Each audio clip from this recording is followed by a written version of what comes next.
Hello friend, CGPSC 1-2 में आपका स्वागत है। तो आज फ्रेंड प्रयोगशाला परिचारक में सामान्य विज्ञान पे चर्चा करेंगे।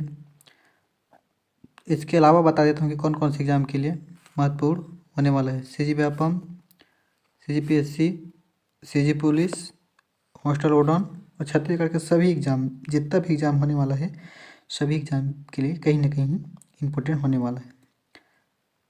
तो वीडियो को लास्ट तक बने रहें। तो बिना देरी किए चलो प्रश्न को चलते हैं।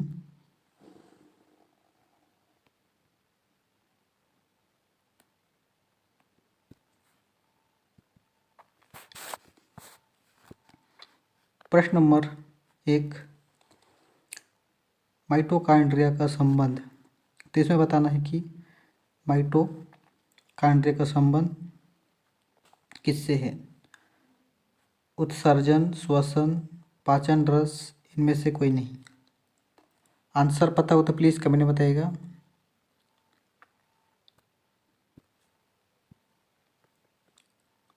तो इसका राइट आंसर होगा ऑप्शन नंबर बी, श्वसन से संबंध है। माइटोकॉन्ड्रिया का संबंध श्वसन से है। अगला प्रश्न,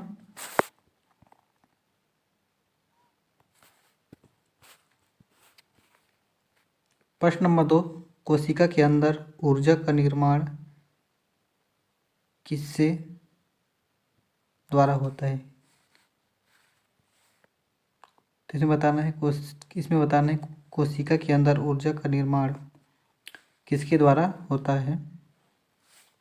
केंद्रक, केंद्रिका, माइटोकॉन्ड्रिया, इनमें से कोई नहीं। आंसर पता हो तो प्लीज़ कमेंट में बताइएगा। हाँ, सभी का कमेंट पढ़ता हूँ, प्लीज़ कमेंट कीजिएगा। तो इसका राइट आंसर होगा तो प्लीज़ कमेंट में बताइएगा। तो इसका राइट आंसर होगा ऑप्शन नंबर सी, माइटोकॉन्ड्रिया, इसका सही आंसर होगा। अगला प्रश्न, प्रश्न नंबर 3, पादप कोशिका में डीएनए होता है। तो इसमें बताना है पादप कोशिका में डीएनए होता है। किस में डीएनए होता है। हरित लवक, माइटोकॉन्ड्रिया, केंद्रक, उपयुक्त सभी। आंसर पता तो प्लीज़ कमेंट में बताइएगा।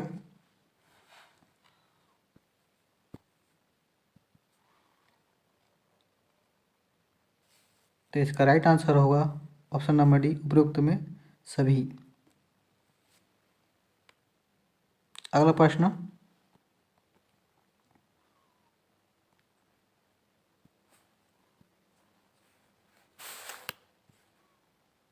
प्रश्न नंबर 4,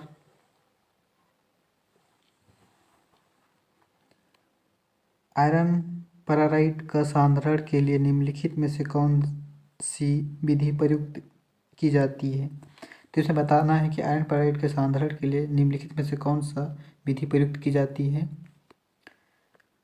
झाग उत्प्लवन विधि, उपयुक्त सभी, चुंबकीय पृथक्करण विधि, गुरुत्व पृथक्करण विधि। आंसर पता होगा प्लीज़ कमेंट बताइएगा। आंसर पता होगा तो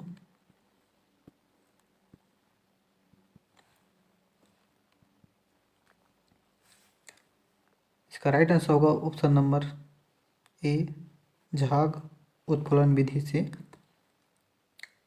आयरन पेराक्साइड का सांद्रण होता है।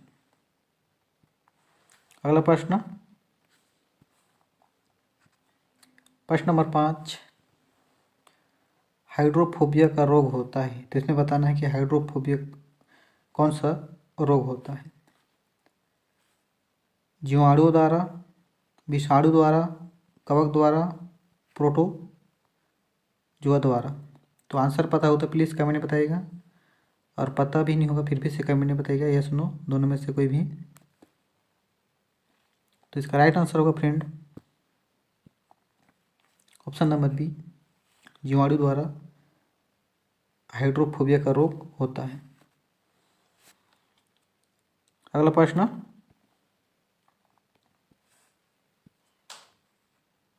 प्रश्न नंबर 6,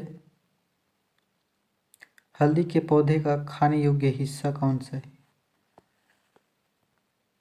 तो इसमें बताना कि हल्दी के पौधे के खाने योग्य कौन सा है। हल्दी तो सभी खाते हो, पता होगा इसका आंसर कि कौन सा हिस्सा को खाते हैं हल्दी का। प्रकंद, कंद, जड़, फल। आंसर पता हो तो प्लीज़ कमेंट में बताइएगा।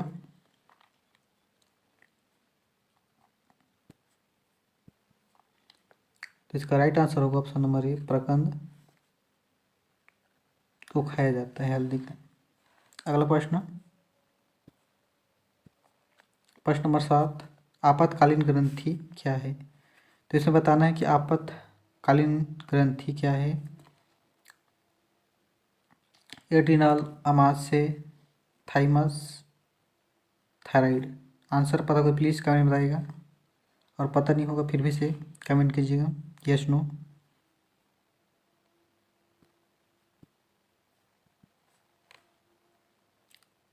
तो इसका right answer option number A, adrenal इसका सही आंसर होगा। आपातकालीन ग्रंथि एड्रिनल को कहा जाता है। अगला प्रश्न, प्रश्न नंबर 8, मानव शरीर में मास्टर ग्रंथि कहलाती है। तो इसे बताना है कि मनुष्य के शरीर में मास्टर ग्रंथि किसको कहते हैं।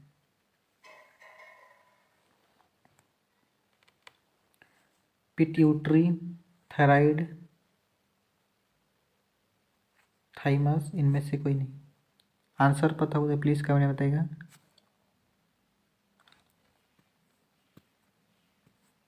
तो इसका right answer option number A, pituitary मानव शरीर में मास्टर ग्रंथि कहलाती है। अगला प्रश्न,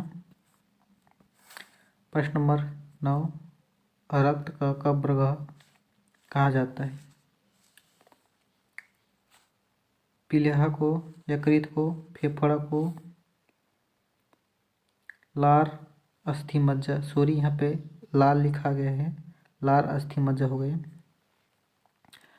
तो आंसर पता हो तो प्लीज़ कमेंट में बताइएगा। तो इसका राइट आंसर होगा ऑप्शन नंबर ए, पीलिया को कहा जाता है।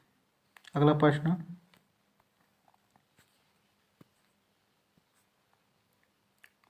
प्रश्न नंबर 10, आंसू में कौन सा पदार्थ घुला रहता है? तो इसमें बताना कि जो हमारे आँख में आंसू है उसमें कौन सा पदार्थ घुला रहता है। सामान्य नमक, समुद्र, टार्च, ग्लूकोज। तो आंसर पता हो तो प्लीज़ कमेंट में बताइएगा, और नहीं होगा फिर भी से कमेंट में बताइएगा। तो इसका राइट आंसर होगा फ्रेंड ऑप्शन नंबर ए, सामान्य नमक हमारे आंसू में घुला रहता है। अगला प्रश्न, प्रश्न नंबर 11, लोहे पर जंग लगती है। इसे बताना है लोहे पर कौन सा क्रिया पे जंग लगती है। फेरिक ऑक्साइड से जल फेरिक तथा जल फेरस तथा फेरिक ऑक्साइड से क्षारीय फेरस तथा फेरिक कार्बोनेट से उपयुक्त उपयुक्त के सभी कारण से। तो आंसर पता हो तो प्लीज़ कमेंट में बताइएगा। तो इसका राइट आंसर होगा ऑप्शन नंबर डी, उपयुक्त सभी के कारण से लोहे पर जंग लगती है। अगला प्रश्न,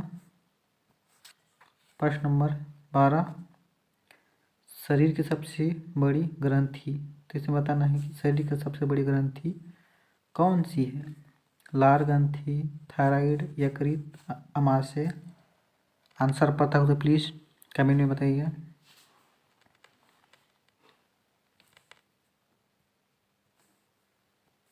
तो इसका राइट आंसर होगा ऑप्शन नंबर सी, यकृत शरीर की सबसे बड़ी ग्रंथि है। अगला प्रश्न, प्रश्न नंबर 13, मनुष्य में मादा जनन अंग से किस हार्मोन का स्राव होता है। तो इसमें बताना है कि मनुष्य में मादा जनन अंग का किस हार्मोन का स्राव होता है, कौन सा हार्मोन का स्राव होता है, इसको बताना है।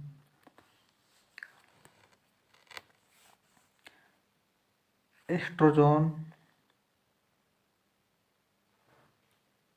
रिलैक्सिन, एंड्रोजन, उपयुक्त सभी। तो आंसर पता हो तो प्लीज़ कमेंट में बताइएगा। इसका राइट आंसर होगा ऑप्शन नंबर बी, रिलैक्सिन, मादा जनन अंग में हार्मोन स्राव होता है। अगला प्रश्न,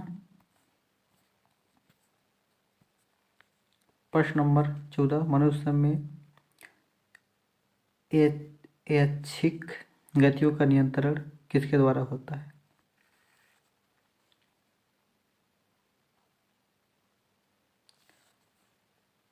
सेरिब्रम, थायराइड, आमाशय, इनमें से कोई नहीं। तो आंसर पता हो तो प्लीज कमेंट बताइएगा। तो इसका राइट आंसर होगा ऑप्शन नंबर ए, सेरिब्रम इसका राइट आंसर होगा। अगला प्रश्न, प्रश्न नंबर 15, शरीर का तापमान कहाँ नियंत्रित होता है? तो बताना है कि इसमें शरीर का तापमान कहाँ नियंत्रित होता है।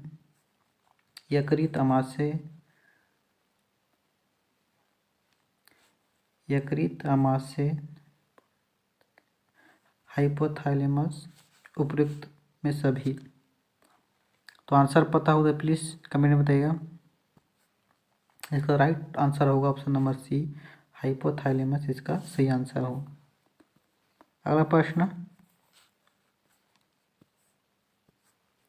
प्रश्न नंबर 16, अमीबा में भोजन का अंतःग्रहण किसके द्वारा होता है? तो बताना है इसमें कि अमीबा भोजन किसके द्वारा ग्रहण करता है। कुटपाद, कोशिका मुंह, सिलिया, गुदा द्वार। आंसर पता होता है प्लीज़ कमेंट में बताइएगा। तो इसका राइट आंसर होगा ऑप्शन नंबर ए, कुटपाद से भोजन ग्रहण करता है। अगला प्रश्न,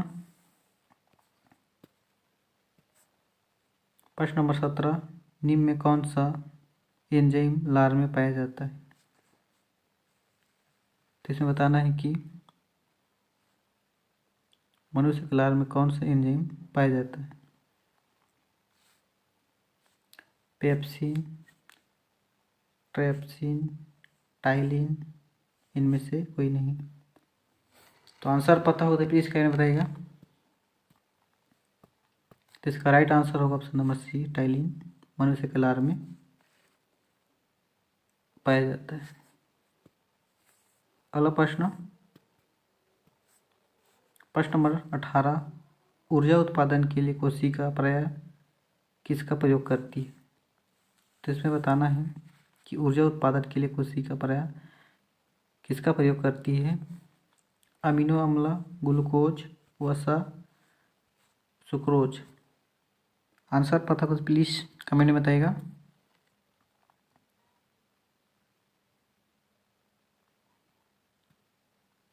इसका राइट आंसर होगा ऑप्शन नंबर बी, ग्लूकोज का प्रयोग करता है। अगला प्रश्न,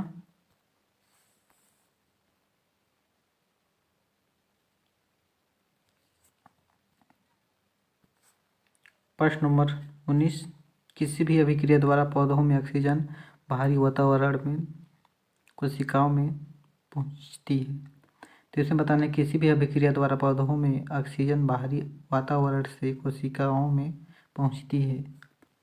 किण्वन, विसरण, दहन, प्रकाश संश्लेषण। तो आंसर पता हो तो प्लीज़ कमेंट में बताइएगा। तो इसका राइट आंसर होगा ऑप्शन नंबर बी, विसरण से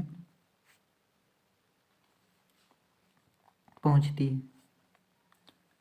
अगला प्रश्न, प्रश्न नंबर 20, आज का लास्ट प्रश्न।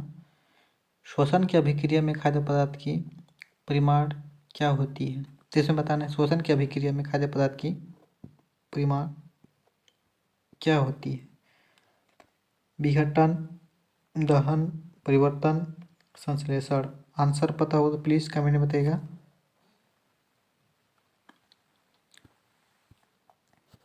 तो इसका राइट आंसर होगा ऑप्शन नंबर ए, विघटन होता है।